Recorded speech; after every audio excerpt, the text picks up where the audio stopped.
అందరికీ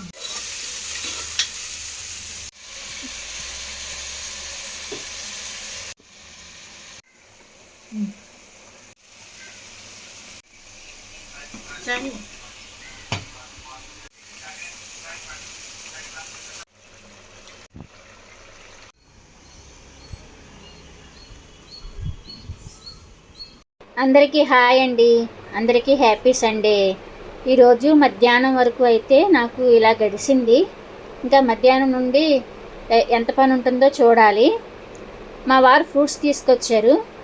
ఇవి ఎందుకంటే దానిమ్మకాయలు రేపొద్దున్న అమ్మాయికి స్నాక్స్ బాక్స్లో వేయటానికి దానిమ్మకాయలు తీసుకొచ్చారు. ఇంకా వాటర్ మిలన్ కూడా తీసుకొచ్చారు. వాటర్ మిలన్ అయితే జ్యూస్ చేసుకోవాలి. ఇప్పుడే క్లీన్ చేసుకొని రెడీ పెట్టుకుంటే 4 కల్లా జ్యూస్ చేసుకొని పెట్టుకొని తాగొచ్చని. ఇదేనండి నాకు సండే స్పెషల్. అయితే వీడియో నచ్చితే లైక్ చేయండి, సబ్స్క్రైబ్ చేసుకోండి. Thanks for watching.